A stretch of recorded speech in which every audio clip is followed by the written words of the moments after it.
Hi, here's a kind of long lecture, but if you get this timeline worksheet out, it's going to help you follow along a little bit easier. And I'm going to be asking you in the quiz to point out three different time frames that were significant to you. So a lot of people help put this lecture together over the years. It's been kind of a pivotal one in this class.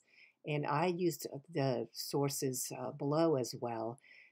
And I also used lots of different things from online, and there's credit on every slide in case you want to dig a little further.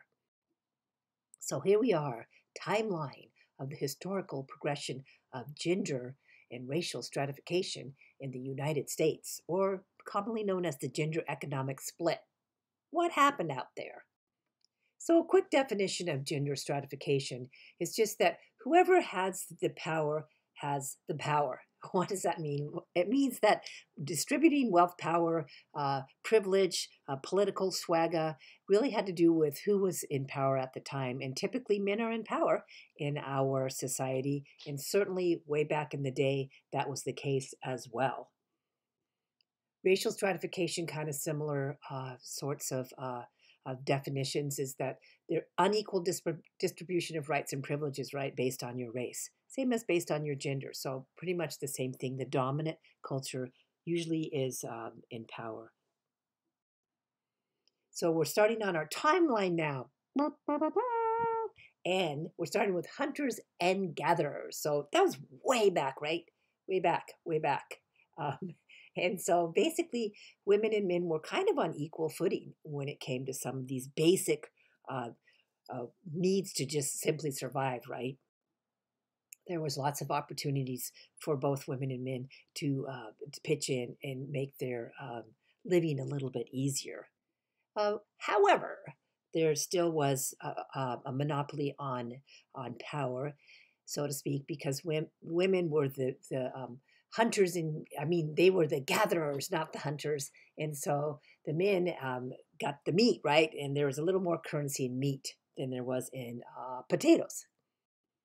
So then we move on to the horticultural societies, and that is another place again where women had more power in the work areas. They were doing important things. They were cultivating like a huge, big food source for their societies. So there was a little more equity during that time.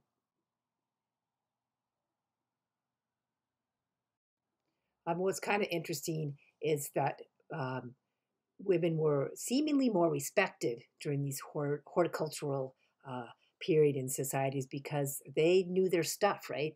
Um, so in some ways, this was kind of one of the stronger time frames for women in our whole culture. The agrarian society, women kind of lost out in that area because, see, where's that on your, oh, it's still on the horticultural part, because they didn't have some of the upper body strength, right, that men had. So they lost out when cultivating took on a bigger thing than just kind of backyard gardens and things. So they were actually um, cultivating and producing and selling some of their crops. So in came the plow, and down went the status of women because men were operating the plows, and women were staying more at home, tending to the typical things that women tend to.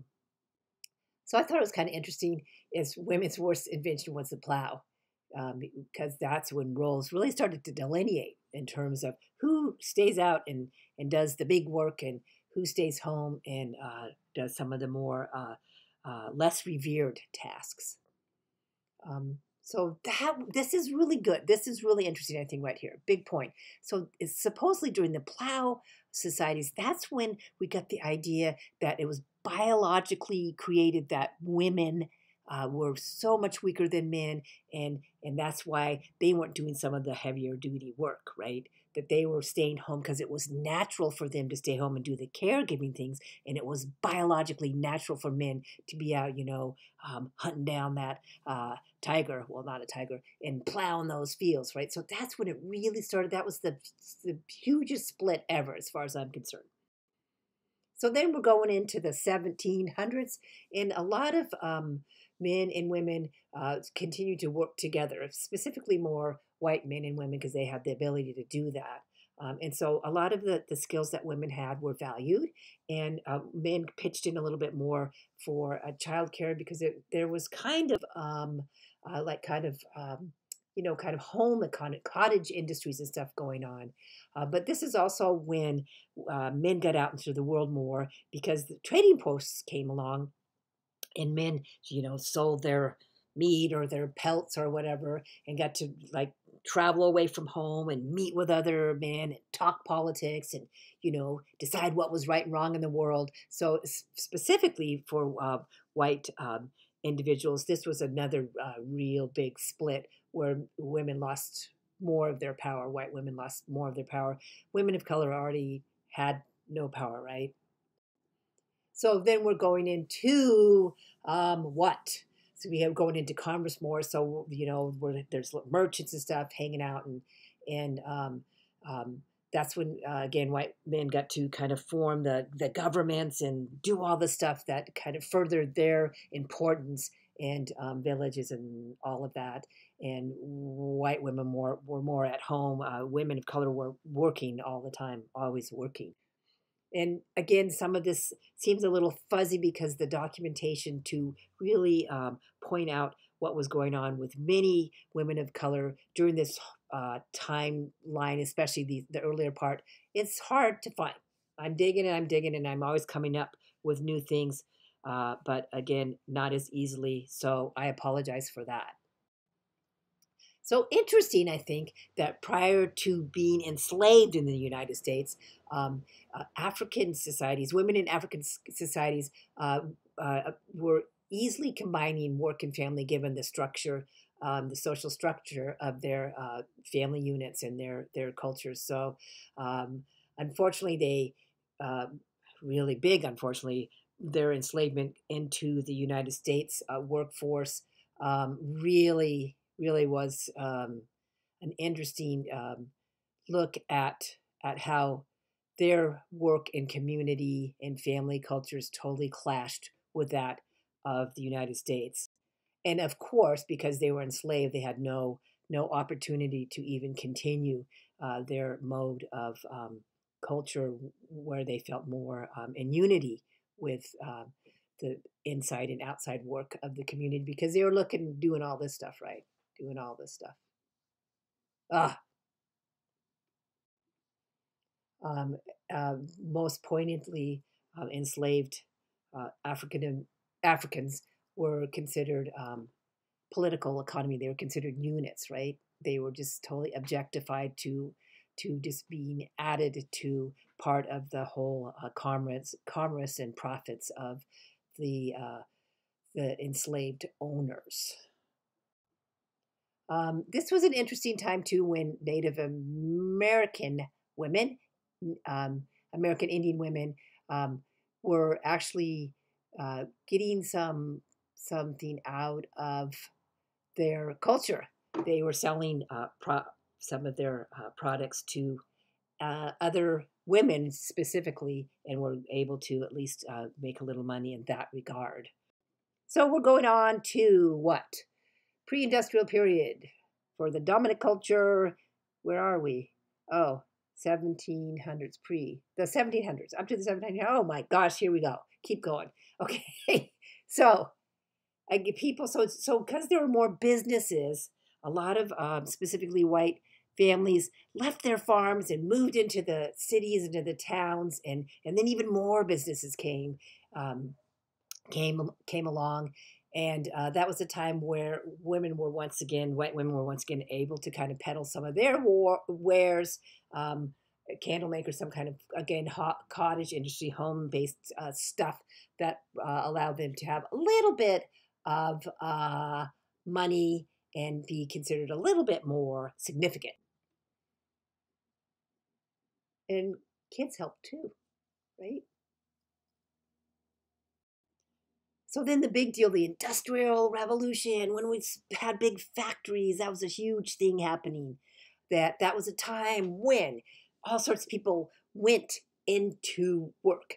at first it was mostly men from white middle class families that went to work. And that's when there's this big talk about the public sphere and the private sphere. That's when women were left at home, white women, middle class women were left at home to tend to, the home fires and the children and all of that stuff.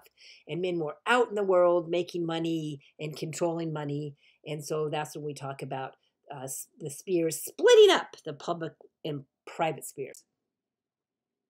So metaphor for that, right? It was just a metaphor for women, white women having to stay home and men going out and bringing home the bacon, and then all the political and financial ramifications of that, the power of men being out in the world, white men being out in the world, and white women tending to the dishes.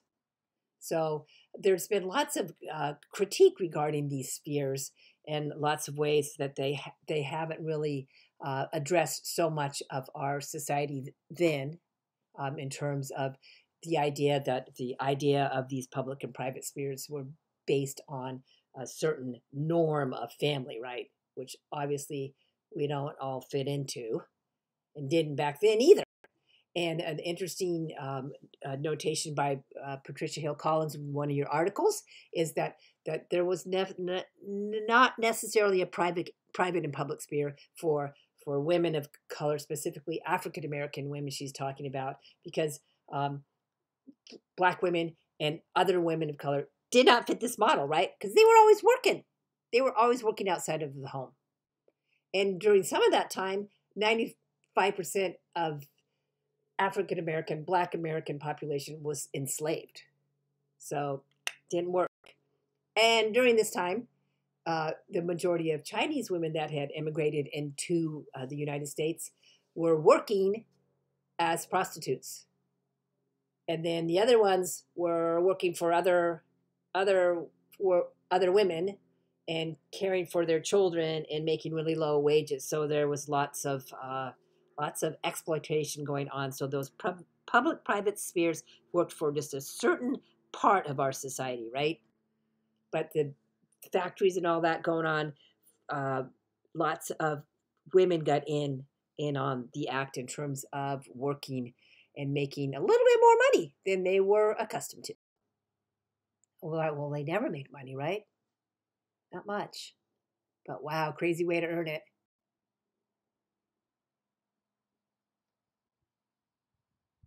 Crazy, crazy. So what was interesting during this time was that women were congregating. And so that means that they were talking to each other. And that means they were getting a little more political and kind of deciding what was right and what was wrong in our society. So some interesting things came about in those mill industries. The workers really were, women were really kind of questioning their rights more and getting a little more political, which helped really move along some of the important political landmarks in our society. Yep, like the right to vote, right? Those things were starting to be talked about more. But also what was being talked about to try to keep women in their place, specifically talked about in white middle class families, was the idea that women were just too fragile to really be out there in those factories. They needed to stay home, take care of the family, listen to their husbands. They were just so amazing. We wanted just to protect them and confine them to domesticity. So the deal is, whoa, this is way too much for me to read. Again, it was a thrust towards white middle and upper class families, but it was certainly a way to keep that class of women in their place as well, right? So it was the idea that they were there to take care of things in the home and leave the rest to their men. And let's see, did it happen? It happened for women of color as well, for Black women and women of color. So still the idea, not to the extent, but still there. So also what was important, this is what this is saying, which makes perfect sense, is that Black women and other women of color were not idealized, right? Like white women were idealized. And certainly poor women of any hue were not idealized. They didn't have those opportunities to be put up on a pedestal. So then we're coming to 1840s, the first wave of feminism. Mr. President, how long must women wait for liberty? So again, this was a time when, because they had done a lot of congregating in mosque, en masse, talking about why they didn't have some of the rights men had or white men had, that a lot of women of all colors started questioning their rights, specifically to vote, right? Because even if, let's say here, Black, Indigenous, and women of color were still out working the fields and stuff, they still had the restrictions that applied to society, that applied to middle and upper middle class white women, right? So that they were restricting women of all sorts. So there were lots of fighters to help start this whole thing. Susan B. Anthony, perhaps, she was like a pretty famous one, talking about the right to vote.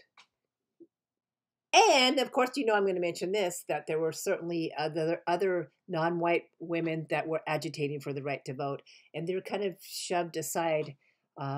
It would be a long, long lecture for me to talk about some of the other things that women were doing to help get the vote. And certainly there's this individual, and there was also a very famous woman named Sojourner Truth.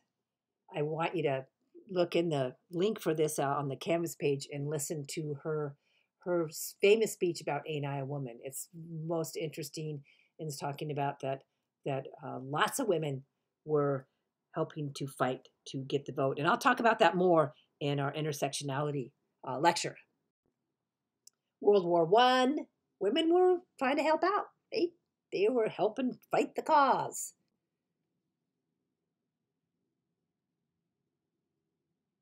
Proving that, yes, they were patriotic and they deserved the rights that men deserved.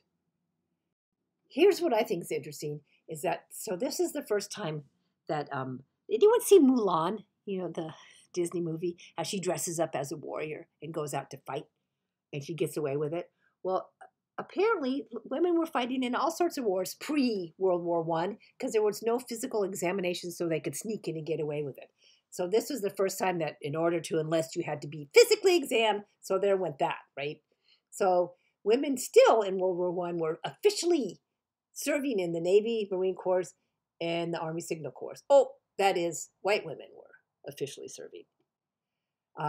It was pretty hard for Black women and women of color to officially serve, right? So this, let's see what it says here, right?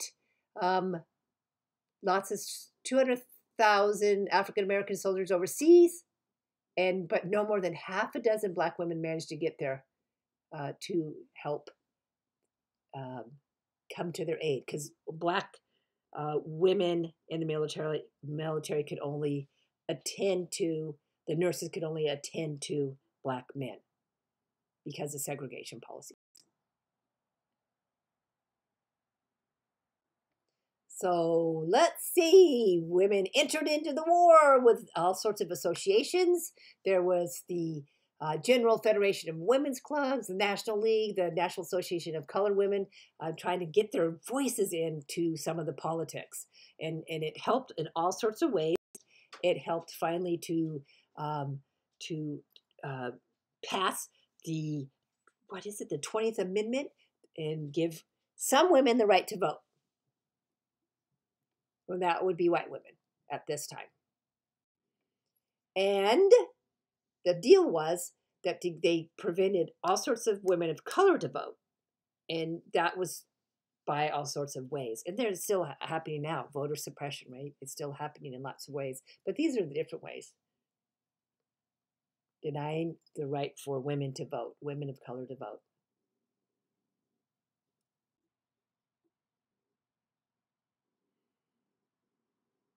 more about that in our intersectionality lecture. So we come to the 1920s, kind of a cool time for women, for a lot of women, for middle class women in general, because maybe they have a little bit of money to kind of do some of this celebrating, hanging out in speakeasies and listening to music and dressing up, kicking up their heels, the flappers. So this was a time for liberation, sexual liberation, just, emancipation for women, that they get to, enjoy life too, not only just be at home tending to the babies. So World War II, here we come. Front lines for women. Definitely front lines, as the Rosie the Riveter documentary will show you, that there are lots of women involved in the World War II effort. Join us. Of course, the propaganda, the publications for enticing women to sign up did not include women of color. But they were there in the war effort. This was an interesting one.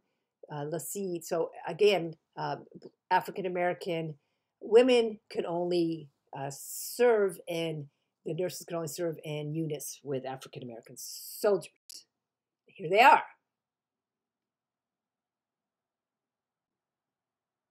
When military began accepting women in its ranks, and it was pretty hard. So for Latinx, for Latina women, culturally, it was pretty tough for them to join the military. For Asian American women, kind of still crazy, but they still did it, still joined up, even though they had been shipped off to internment camps because they were considered Japanese and not Japanese Americans during World War II. Still had citizens willing to join. American Indian women, not like this says very much documentation, but still there to join and fight. So interesting. So during World War II, lots of women got to work in factories, helping build ships. And that's what the Rosie the Riveter is all about. These are Rosie the Riveters. It's so cool. Watch a lot of it, if not all of it. So everyone wanted to keep those jobs. All these women wanted to keep the jobs. They all lost them. African American women more than the rest, but all of them got booted back to lower paying wages. Japanese American women didn't even have a chance to be in on this because they were interned. So they were far away from these really valuable jobs for women.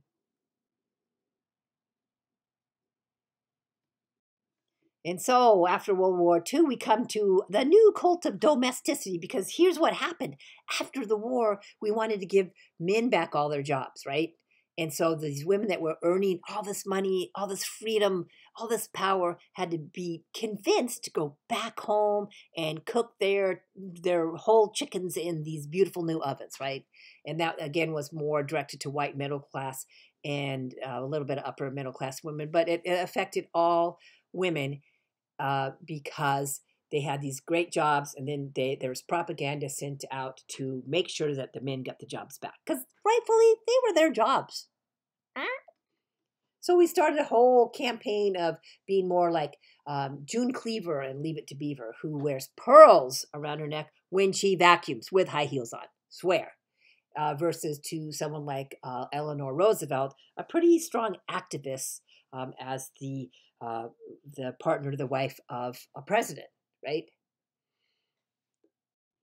And then we have the whole idea of Betty Friedman talking about women want more. And of course, again, women did want more, and middle class women wanted more, and they had a right to want more because they were kind of stuck in these homemaker jobs. But they didn't really address women wanting more in other spheres of our culture, because they were really looking at more like white women. Because the deal is that women wanted more. They wanted jobs, productive jobs. White middle class women wanted more. But women of color were always working. They were always out there working. So it was kind of a disjointed message. But it certainly was a message that was powerful to a lot of white middle class women, and it was groundbreaking in that respect for sure. But again, the whole idea is stay home, leave those factory jobs that paid you all sorts of money and gave you independence, and come back to the kitchen, come back and do the laundry. And again, pointing out that that whole idea of the cult of domesticity at this time was aimed towards the middle class white woman. There weren't any propaganda films really including other families of color. They weren't even kind of around the picture. So we come to the second wave of feminism. Sorry. And what's that? So that is in the kind of in the 60s and 70s. It's on your little calendar. We're almost done. And that's talking about the whole idea that women got some rights, right? They were getting some rights, but they wanted more. And women were organizing during the civil rights movement of the 60s, which was so cool, right? That was when the Voters' Rights Act came into place so that people of color could actually get the right to vote. All this stuff was kind of happening, and women across the board wanted more rights, understandably. So the second wave of feminism came in because our society was male-centric. Big surprise. And women wanted more. They wanted more. And of course, in the second wave, much like the first wave, there was a lot of disjointedness when it came to pooling resources communally, right? So a lot of the second wave of feminism was like the first wave. We're going to put the white women in the front of the line, in the front of the parades, on the panels, and maybe we'll just add like a token woman of color. And so there was a lot of strife during that time and lack of recognition for the powerful contribution of Black feminist women during this time. Crazy powerful. But nonetheless, things happened during the second wave. There was some important stuff that came about for sure. And then in the 1980s, backlash against feminism. And they were saying, yeah, no, we want you back in the kitchen, kind of. Women faced the 90s. In the 80s, they tried to have it all. Now they just plain had it. Is there a future for feminism? So during that time, there's all sorts of things. People were fighting Roe versus Wade. Sound familiar? Still are, right? More conservative politicians were in office. The moral majority was coming around. The Equal Rights Amendment that had been going on and on forever trying to fight it still did not get off the ground. So it was just kind of a low time for women's rights. I like this quote. Only in 1991, a year defined by date rape trials, harassment hearings, abortion battles, and gender wars, did the popular media begin to acknowledge that relations between the sexes were not as settled as they seem. So, ta-da! Third wave of feminism. And that's where I'm going to leave you, because I'm going to talk about that more in intersectionality. So that's just a brief kind of subjective look at what happened to women not being as equal to men in the workforce, right? So interesting stuff. Fourth wave of feminism, there's a lot to talk about there too. But again, get your timeline out. Maybe you took some notes and complete that little quiz, and I'll talk to you soon. Thanks for listening.